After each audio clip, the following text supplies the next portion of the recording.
हाय, मैं श्रद्धांजलि सिंह। आज हम लोग पढ़ेंगे PYQ करेंगे फिगर ऑफ स्पीच पर और कुछ वन वर्ड सब्स्टिट्यूशन के भी क्वेश्चन करेंगे। आइए देखते हैं first question figure of speech पे। फर्स्ट क्वेश्चन है find the figure of speech या which figure of speech do we see in the following expression. आगे स्टेटमेंट दिया है alone alone all alone alone alone on a wide wide sea. यहाँ पे दो sound का repetition है, एक तो वॉवेल का भी है और एक कॉन्सोनेंट साउंड का भी है। जैसे wide wide beginning of the word जब कॉन्सोनेंट का रिपीटेशन होता है तो वहाँ पे एलिट्रेशन होता है, और जब साउंड वॉवेल साउंड का रिपीटेशन होता है तो वहाँ पे, लेकिन वॉवेल साउंड का रिपीटेशन क्या होता है कि फिक्स नहीं होता है कि वो बिगनिंग में होगा कि मिड में होगा कि एंड में होगा, लेकिन वहाँ पे रिपीटेशन होता है। तो यहाँ पे alone alone all alone alone on a wide wide sea, यहाँ पे फिगर ऑफ स्पीच है एलिट्रेशन। मोस्टली बुक्स में एलिट्रेशन फिगर ऑफ स्पीच माना गया है, बट यहाँ पे ए और ए एल दोनों का रिपीटेशन है। एल का भी है, कॉन्सोनेंट साउंड का भी है, इसलिए भी यहाँ पे एलिट्रेशन हो सकता है क्योंकि कॉन्सोनेंट्स का तो ऑप्शन ही नहीं दिया है। तो एसोनेंस और एलिट्रेशन दोनों हो सकता है, लेकिन यहाँ पे मेनली वाइड वाइड और एल का भी रिपीटेशन है, इसकी वजह से यहाँ पे एलिट्रेशन फिगर ऑफ स्पीच होगा। आइए नेक्स्ट क्वेश्चन देखते हैं। Which figure of speech do we see in the following expression. है 10,000 सा आई एट अ ग्लांस। एक झलक में 10,000 चीज़ों को देख लेना है। ये किसी पोएम का है, उसमें है कि 10,000 सा आई एट अ ग्लांस। तो यहाँ पे क्या है, ओवर स्टेटमेंट है, एग्जीग्रेटेड मैनर में कहा गया है। ओवर स्टेटमेंट यानी जहाँ पर बातें बहुत बढ़ा चढ़ा के कही जाती हैं, वो देखने में सुनने में हास्यास्पद लगता है, ह्यूमरस लगता है, वहाँ जो कि वास्तविकता से परे होता है। वहाँ पे क्या होता है, हाइपरबोले फिगर ऑफ स्पीच होता है, मतलब जो पॉसिबल नहीं हो, बहुत बढ़ा चढ़ा के बातें जहाँ कही गई हों, जैसे हिंदी में अतिशयोक्ति अलंकार कहते हैं, तो वहाँ पे क्या होगा, hyperbole figure of speech. Yes, ऐसे ये क्या है, 10,000 सा आई एट अ ग्लांस, ये एक ओवर स्टेटमेंट है, इसलिए यहाँ पे कौन सी फिगर ऑफ स्पीच होगी, हाइपरबोले फिगर ऑफ स्पीच होगी। आइए नेक्स्ट क्वेश्चन देखते हैं।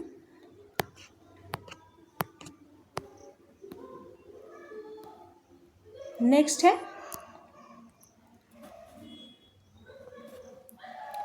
Find the figure of speech in the following statement. He was a good teacher but a poor student. अब यहाँ पे क्या है, he was a good teacher but a poor student. दो क्लॉज हैं, दो स्टेटमेंट है, दोनों एक दूसरे के क्या है, अपोजिट हैं, दोनों एक दूसरे के अपोजिट मीनिंग दे रहे हैं, और दोनों एक दूसरे का विरोध कर रहे हैं, अपोजिट हैं। और यहाँ पे क्या है, ये लॉजिकल लगते हैं। He was a good teacher, ऐसा हो सकता है कि वह अच्छा टीचर हो लेकिन एक अच्छा स्टूडेंट न रहा हो। तो जहाँ पे बातें लॉजिकल हो और एक दूसरे के अपोजिट हो, वहाँ पे क्या होता है, एंटीथीसिस होता है। जबकि पैराडॉक्स इसमें थोड़ा सा अंतर क्या होता है, वहाँ पे स्टेटमेंट जो है वो इलॉजिकल लगेगा, एब्सर्ड लगेगा, लेकिन वहाँ भी दो स्टेटमेंट एक दूसरे का के अपोजिट होंगे। तो जहाँ पे लॉजिकल होगा वहाँ पे क्या होगा, एंटीथीसिस फिगर ऑफ स्पीच होगा। अब नेक्स्ट देखते हैं figure of speech. Death lays his icy hands on kings. अब डेथ क्या है, एक एब्स्ट्रैक्ट थिंग है या तो नॉन लिविंग थिंग है। यहाँ पे डेथ नॉन लिविंग है और lays his icy hands on kings, यहाँ पे उसको लिविंग जैसा एक्ट करते दिखाया गया है, कहा गया है। तो इसलिए क्या होगा, यहाँ पे पर्सोनिफिकेशन। यहाँ मतलब पर्सोनिफिकेशन वो फिगर ऑफ स्पीच होती है जहाँ पे किसी नॉन लिविंग या एब्स्ट्रैक्ट आइडियाज़ को लिविंग जैसा एक्ट करते दिखाया जाता है, वहाँ पे पर्सोनिफिकेशन फिगर ऑफ स्पीच होती है, जिसे हिंदी में मानवीकरण अलंकार कहते हैं।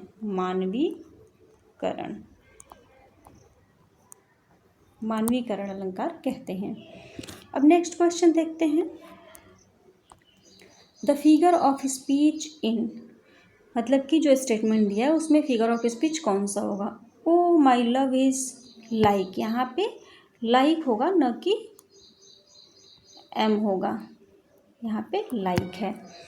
ओ my love is like a red red rose. अब जहाँ पे दो अलग अलग, दो डिफरेंट ऑब्जेक्ट की तुलना की जाती है उसकी किसी एक क्वालिटी की जो जिसको सिमिलर दिखाया जाता है, और उसमें क्या होता है लाइक और एज वर्ड दिए हों कंपेयर करने के लिए, वहाँ पे सिमिली फिगर ऑफ स्पीच होता है जिसे उपमा अलंकार कहते हैं। हिंदी में क्या हो गया ये उपमा अलंकार। उपमा अलंकार में दो ऑब्जेक्ट होते हैं या दो तुलनात्मक शब्द होते हैं, दो वस्तुएं होती हैं या दो व्यक्तियों के बीच में कि दो समान भिन्न चीज़ों के बीच में किसी एक समानता को दर्शाया जाता है और उसके लिए एक तुलनात्मक शब्द होता है, वहाँ पे उपमा अलंकार होता है। वैसे इंग्लिश में लाइक और एज जिसमें होता है कंपेयर करने के लिए और दो डिफरेंट चीज़ों की किसी एक क्वालिटी का कंपेयर किया जाता है, वहाँ पे सिंपली फिगर ऑफ स्पीच होगा।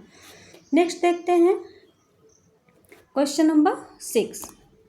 A figure of speech wherein a comparison is made between two unlike quantities without the use of the words like और as। मतलब कि कोई वो फिगर ऑफ स्पीच कौन सी होती है जिसमें दो चीज़ों के बीच में तुलना की जाती है लेकिन वहाँ पे टू अनलाइक क्वांटिटीज़ दो अलग अलग भिन्न भिन्न चीज़ों की तुलना की जाती है without the use of the words like and as. वहाँ पे वर्ड लाइक और एज का यूज़ नहीं किया जाता है, दो अलग अलग ऑब्जेक्ट की किसी सेम चीज़ की तुलना की जाती है लेकिन उसमें तुलनात्मक वर्ड नहीं होते हैं। जैसे हिंदी में क्या कहते हैं रूपक अलंकार। रूपक अलंकार में क्या होता है वहाँ पे दो डिफरेंट ऑब्जेक्ट होते हैं उसमें कंपेयर किया जाता है लेकिन विदाउट कंपैरिजन वर्ड, तुलनात्मक शब्द वहाँ पे नहीं दिए गए होते हैं। उसे क्या बोलते हैं मेटाफर। यानी कि metaphor is an implied simile. Metaphor क्या है मेटाफर एक इम्प्लाइड सिमिली है, सिमिली के जैसा ही है। इसमें भी दो डिफरेंट ऑब्जेक्ट के बीच में तुलना होती है लेकिन यहाँ पे लाइक और एज का यूज़ नहीं किया जाता है। तो वहाँ पे दो ऑब्जेक्ट के बीच में किसी एक क्वालिटी की कंपेयर की जा रही हो लेकिन लाइक और एज का यूज़ नहीं किया गया हो तो वहाँ पे मेटाफर फिगर ऑफ स्पीच होगा। नेक्स्ट देखते हैं love is an ideal thing, marriage is a real thing. अब यहाँ पे क्या है ये भी स्टेटमेंट कैसा लगता है लॉजिकल लगता है। Love is an ideal thing, ये लॉजिकल स्टेटमेंट लगता है, मतलब इलॉजिकल या एब्सर्ड मैनर नहीं लगता है। तो love is an ideal thing, marriage is a real thing. इसलिए यहाँ पे भी एक दूसरे दो स्टेटमेंट हैं या दो क्लॉजेज हैं, दोनों एक दूसरे के अपोजिट हैं और अलग मीनिंग दे रहे हैं, इसलिए यहाँ पे क्या होगा लॉजिकल भी है इसलिए एंटीथेसिस होगा। अगर वहीं एब्सर्ड मैनर होता तो वहाँ पे क्या हो जाता पैराडॉक्स फिगर ऑफ स्पीच होता। तो love is an ideal thing, marriage is a real thing, यहाँ पे एंटीथेसिस फिगर ऑफ स्पीच होगा। नेक्स्ट देखते हैं दिया हैस्टेन स्लोली। अब यहाँ पे जहाँ पे एडजसेंट वर्ड एक दूसरे के अपोजिट हो, एडजसेंट इन द सेंस कि एक दूसरे के अगल बगल ही हों, एक के बाद एक हों और दोनों एक दूसरे के अपोजिट हों, मीनिंग दे रहे हों, वहाँ पे कौन सा फिगर ऑफ स्पीच होता है ऑक्सीमोरन होता है। एडजसेंट वर्ड हो अपोजिट मीनिंग दे रहे हो वहाँ पे ऑक्सीमोरन फिगर ऑफ स्पीच होगा। हैजेंट भी हो और स्लोली भी हो तो हैस्टेन और स्लोली दोनों अलग अलग मीनिंग, दोनों एक दूसरे का ठीक अपोजिट मीनिंग दे रहे हैं यहाँ पे, इसलिए फिगर ऑफ स्पीच ऑक्सीमोरन होगा। पैराडॉक्स में पैराडॉक्स क्या होता है ये भी अपोजिट होता है लेकिन तो यहाँ पे इलॉजिकल मैनर होते हैं या एब्सर्ड मैनर होते हैं, एब्सर्ड मीनिंग देता है, देखने में सही नहीं लगता है। और ऑक्सीमोरन में क्या है ऑक्सीमोरन में एडजासेंट होते हैं, मीनिंग अपोजिट देते हैं और एडजासेंट वर्ड होंगे। जबकि एंटीथेसिस में क्या होगा जो स्टेटमेंट होगा एंटीथेसिस में जो स्टेटमेंट होगा वो लॉजिकल होगा। यहाँ पे एडजासेंट वर्ड है अपोजिट मीनिंग दे रहे हैं इसलिए यहाँ पे ऑक्सीमोरन फिगर ऑफ स्पीच होगा। नेक्स्ट देखते हैं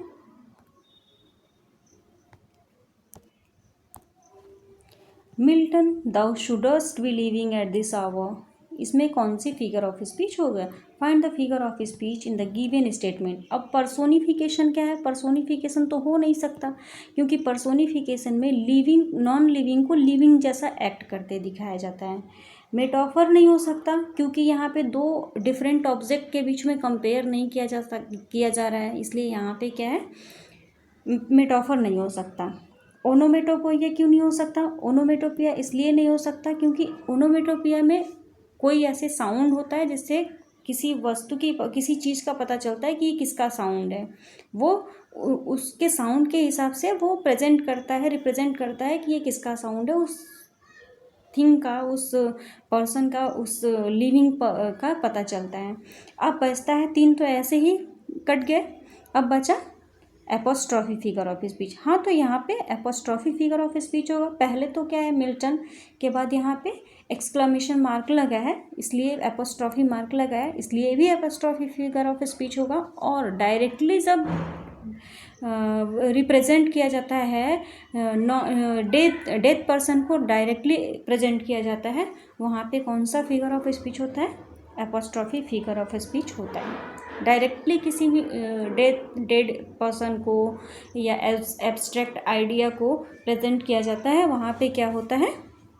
एपोस्ट्रॉफी फिगर ऑफ स्पीच होगा। नेक्स्ट देखते हैं। नेक्स्ट है O death where is thy sting, O grave where is thy victory, name the figure of speech. अब यहाँ पे फाइंड करना है कि कौन सा फिगर ऑफ स्पीच है। जैसा कि पहले बताया कि मोस्टली क्या होता है कि एक्सक्लेमेशन मार्क होता है, एपोस्ट्रॉफी मार्क होता है, वहाँ पे एपोस्ट्रॉफी फिगर ऑफ स्पीच होता है। लेकिन यहाँ पे कहा गया O death where is the sting, तुम्हारा स्टिंग कहाँ है? अब डेथ क्या है यहाँ पे? नॉन लिविंग है। ओ ग्रेव, ग्रेव नॉन लिविंग है। वेयर इज द विक्ट्री, तुम्हारी विजय कहाँ है?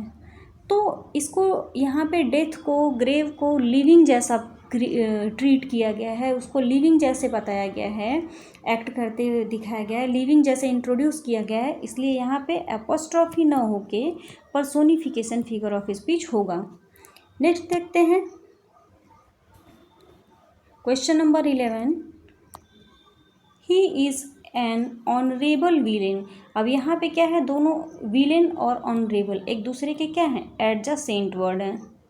एडजेसेंट है मतलब कि एक दूसरे के पास में आए हैं और अपोजिट मीनिंग दे रहे हैं, इसलिए यहाँ पे क्या होगा? फिगर ऑफ स्पीच ऑक्सीमोरन होगा। पैराडॉक्स क्यों नहीं हो सकता? क्योंकि दो अपोजिट तो हैं लेकिन एब्सर्ड मैनर नहीं है, एडजेसेंट वर्ड हैं। पैराडॉक्स में 2 स्टेटमेंट होते हैं या 2 सेंटेंस होते हैं, 2 क्लॉजेज होते हैं जो एब्सर्ड मैनर में होते हैं। एंटीथेसिस में क्या होता है? लॉजिकल होता है, 2 क्लॉज। और यहाँ पे क्या होता है? ऑक्सीमोरन में 2 अपोजिट वर्ड होते हैं जो एक दूसरे के एकदम नियरेस्ट में आते हैं, एडजेसेंट में आते हैं और अपोजिट मीनिंग दे रहे होते हैं। तो यहाँ पे ऑनरेबल और विलेन दोनों क्या है? एक दूसरे के एडजेसेंट अपोजिट मीनिंग दे रहे हैं, इसलिए यहाँ पे ऑक्सीमोरन फिगर ऑफ स्पीच होगा। नेक्स्ट देखते हैं। नेक्स्ट है give us the day, give us this day our daily bread. अब यहाँ पे है ब्रेड, ब्रेड यहाँ पे होल को प्रेजेंट कर रहा है। सिनेक्डकी यहाँ पे होगा। अब देखिए सिनेक्डकी को बताते हैं। Synecdoche, in synecdoche figure of speech whole present part of something and part of something present whole, वहाँ पे क्या होता है?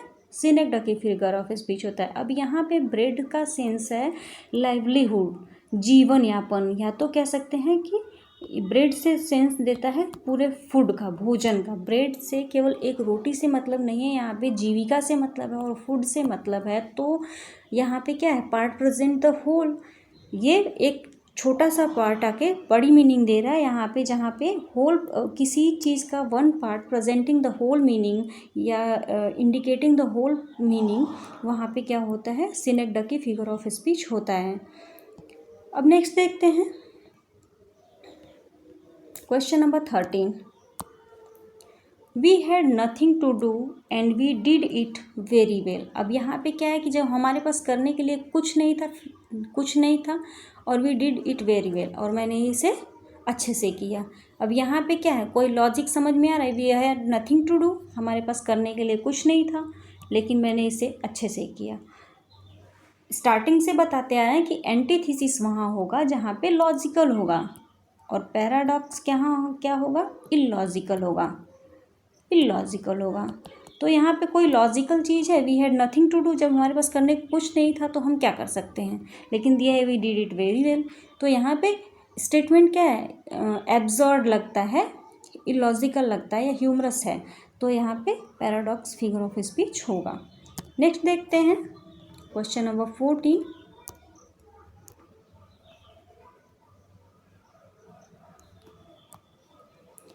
When the sound of a word resembles the meaning, it denotes the figure of speech। दिया है जब किसी चीज़ का साउंड आए और उसका कोई मतलब निकले, उसे पता चले कि यह क्या है, किसका साउंड है, तो वहाँ पे क्या होता है, जहाँ पे साउंड आता है और वो किसी स्पेसिफिक चीज़ का साउंड होता है, वहाँ पे फिगर ऑफ स्पीच होता है ओनोमेटोपिया। ओनोमेटोपिया क्या है, मरमरिंग, विस्परिंग, ऐसे साउंड जहाँ पे साउंड से उसका मीनिंग पता चले कि ये किस चीज़ का साउंड है, वहाँ पे ओनोमेटोपिया फिगर ऑफ स्पीच होता है। नेक्स्ट देखते हैं,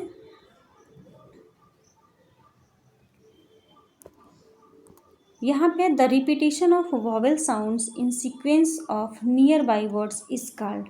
अब मतलब कि जहाँ पे वॉवेल साउंड का रिपीटेशन होता है और एक दूसरे के बाद वाले शब्दों में होता है, ये नहीं कि एक वर्ड में आया फिर 2-4 वर्ड छोड़ के आया फिर एक वर्ड छोड़ के आया, ऐसा नहीं। नियरेस्ट वर्ड में रिपीटेशन होता है और वॉवेल साउंड का रिपीटेशन होता है। और जैसा कि हम क्लास में बताए थे एसोनेंस का डेफिनेशन, कि उसमें क्या होता है, CVC के फॉर्म में आता है, consonant vowel consonant, consonant vowel consonant, और मतलब जस्ट उसके बाद वाले वर्ड में फिर वॉवेल आएगा, फिर उसके बाद वाले में फिर वॉवेल आएगा, ऐसा जहाँ आता है पैटर्न और वॉवेल का रिपीटेशन होता है, वहाँ पे एसोनेंस फिगर ऑफ स्पीच होता है। तो यहाँ पे the repetition of vowel sounds in sequence of near by words is called assonance figure of speech. Next देखते हैं, What is the name of an implied simile? Implied simile in the sense कि simile के जैसे ही होता है, दोनों में तुलना होती है, दो डिफरेंट ऑब्जेक्ट में किसी सिमिलर क्वालिटी की तुलना होती है, लेकिन क्या है वहाँ पे लाइक और एज ये वर्ड्स नहीं यूज़ किए जाते हैं। Without use of like and as क्या होता है, कंपेयर किया जाता है, वहाँ पे कौन सी फिगर ऑफ स्पीच होती है, मेटाफर, यानी कि रूपक अलंकार। हिंदी में क्या बोलते हैं, इसे रूपक बोलते हैं। तो यहाँ पे मेटाफर फिगर ऑफ स्पीच होगा। नेक्स्ट क्या है, what is the direct address to the dead, to the absent or to personified object or idea. Personified मतलब जिसे मानवीकरण है कहते हैं, मान लिया जाए, या कोई विचार आए, या डेड थिंग हो, या जो प्रेजेंट में मौजूद ना हो, एब्सेंट हो, उसके बारे में उसको डायरेक्ट प्रेजेंट करना, ना कि उसको मतलब कि लिविंग जैसा एक्ट करता होगा तब तो वो पर्सोनिफिकेशन हो जाएगा। लेकिन यहाँ पे क्या कहा गया है, डायरेक्ट एड्रेस किया जाता है डेड को, एब्सेंट को, एब्स्ट्रैक्ट आइडियाज़ को, पर्सोनिफाइड ऑब्जेक्ट को या पर्सोनिफाइड आइडिया को जहाँ पे एड्रेस किया जाता है, वहाँ पे क्या होता है, एपोस्ट्रॉफी फिगर ऑफ स्पीच होता है। और इससे डिफरेंट क्या है कि डेड को लिविंग जैसा एक्ट करते दिखाया जाता है, वहाँ पे क्या हो जाता है, पर्सोनिफिकेशन हो जाता है, जबकि डेड को डायरेक्टली एड्रेस किया जाता है, वहाँ पे एपोस्ट्रॉफी फिगर ऑफ स्पीच होता है। नेक्स्ट देखते हैं,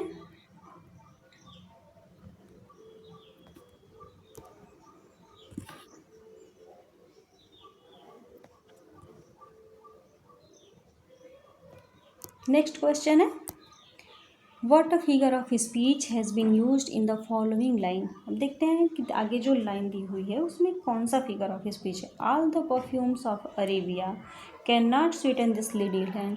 अब यहाँ पे दिया है कि अरेबिया के सारे परफ्यूम मिल के भी इस छोटे से हाथ को की महक को के स्मेल को ख़त्म नहीं कर सके। तो यहाँ पे क्या है, बहुत एग्जीग्रेटेड मैनर में कहा गया है, बहुत ओवर स्टेटमेंट है कि पूरे अरब के पूरे परफ्यूम मिलकर भी इस छोटे से हाथ को सुगंधित नहीं कर सके या मीठा नहीं बना सके, इसकी महक को ख़त्म नहीं कर सके। तो यहाँ पे क्या है, ओवर स्टेटमेंट, और जहाँ पे ओवर स्टेटमेंट होता है वहाँ पे हाइपरबोली फिगर ऑफ स्पीच होता है। अतिशयोक्ति मतलब कि जो पॉसिबल ऐसी बातें, बहुत बड़ी चढ़ी बातें कहना, बहुत बढ़ा चढ़ा कर बातें कह देना, वहाँ पे कौन सी फिगर ऑफ स्पीच होगी, हाइपरबोले। यहाँ पे क्या है, all the perfume of Arabia can not Sutton this little hand, मतलब अरेबिया के सारे परफ्यूम इस छोटे से हाथ को स्वीटन नहीं कर सके, तो ओवर स्टेटमेंट है। नेक्स्ट देखते हैं, which of the following word is onomatopoeia. अब ओनोमेटोपिया क्या है? कैरी मतलब ले जाना, बियर, फियर, ये क्या है? बियर नेम है, कैरी ले जाना वर्ब है, यहाँ पे फियर क्या है? फियर मतलब डर जाना। तो ये किसी चीज़ का साउंड नहीं है और इससे जो है किसी चीज़ का, किसी क्रिएचर का बोध नहीं हो रहा है। लेकिन बग क्या है? Bug is a sound which is giving a meaning, that's why ये क्या होगा? बग क्या होगा? ओनोमेटोपिया का एग्जाम्पल है। अब आइए नेक्स्ट देखते हैं, question number 20। Which figure of speech is also known as bathos. अभी ये बीपीएससी टीआरई 3 में पूछा था, कि बीपीएससी टीआरई 3 में ये क्वेश्चन पूछा था कि which figure of speech is also known as bathos. Bathos किसे कहते हैं? Anticlimax figure of speech. Anticlimax को ही बैथोस कहते हैं। अब इसका क्लाइमेक्स क्या होता है? क्लाइमेक्स का ठीक अपोजिट होता है एंटी क्लाइमेक्स। तो क्लाइमेक्स होता है एज अ लैडर, मतलब कि असेंडिंग ऑर्डर में ऐसे में जाता है क्लाइमेक्स, और उसी का डिसेंडिंग ऑर्डर धीरे धीरे किसी स्टेटमेंट को कम करते हुए दिखाया जाए या नीचे की तरफ दिखाया जाए, डिसेंडिंग ऑर्डर में दिखाया जाए, वहाँ पे एंटी क्लाइमेक्स होता है। और एंटी क्लाइमेक्स को ही क्या कहते हैं? बैथोस भी कहते हैं। इसका दूसरा नाम क्या है? बैथोस है। नेक्स्ट देखते हैं, climax is a Greek word. का क्लाइमेक्स वर्ड जो है वो ग्रीक भाषा का शब्द है, विच सिग्निफाइज, जिसका मतलब है या जो दर्शाता है किसको? A system, a pattern, none or a ladder. A ladder मतलब एक सीढ़ी को। क्या हम क्या बताएं कि क्लाइमेक्स मतलब होता है इंक्रीजिंग ऑर्डर या असेंडिंग ऑर्डर। तो क्लाइमेक्स है लैडर को दर्शाता है। सीढ़ियाँ कैसे होती हैं? ऐसे ऐसे होती हैं, ऊपर की तरफ होती हैं। तो असेंडिंग ऑर्डर को दर्शाता है। क्लाइमेक्स एक ग्रीक वर्ड है which signifies a ladder. Next,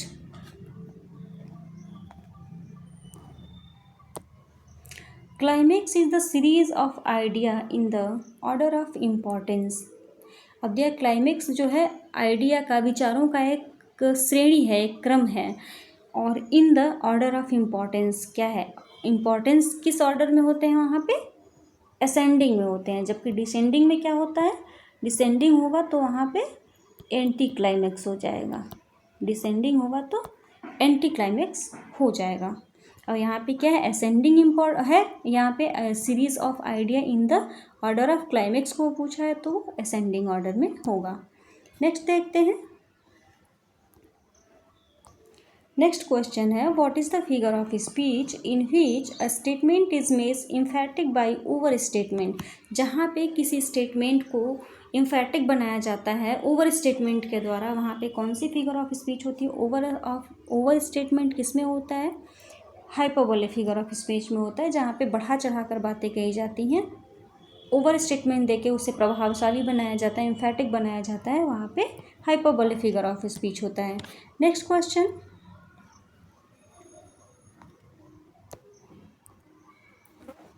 the figure of speech in which two opposite ideas are put together। जहाँ पे एडजेसेंट एक दूसरे के रखे जाते हैं, पास में रखे जाते हैं और एक दूसरे के अपोजिट होते हैं, दो अपोजिट मीनिंग देने वाले वर्ड एक साथ रखे जाते हैं, एडजेसेंट में रखे जाते हैं, वहाँ पे क्या होता है? ऑक्सीमोरन फिगर ऑफ स्पीच होता है।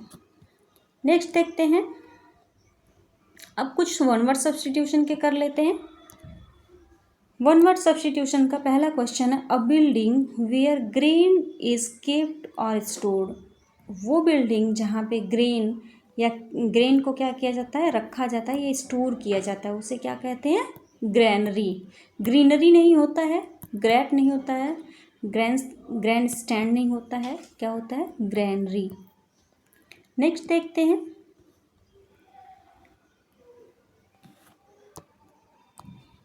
अ game in which neither party wins. वो गेम जिसमें, जब कोई गेम होती है और बराबर वजह से मैच हो रहा हो, वहाँ पे क्या हो? दोनों पार्टियों के बराबर रन बने हों, वहाँ पे क्या होता है? जब दोनों इक्वल होते हैं तो वहाँ पे कोई पार्टी विन नहीं करती है, वहाँ पे क्या होता है? ड्रॉ होता है। मैच क्या होता है? ड्रॉ हो जाता है। अ game in which neither party wins, जहाँ पे दोनों में से कोई पार्टी नहीं जीतती है, वो उसमें उसको क्या बोलते हैं, ड्रॉ बोलते हैं। नेक्स्ट देखते हैं,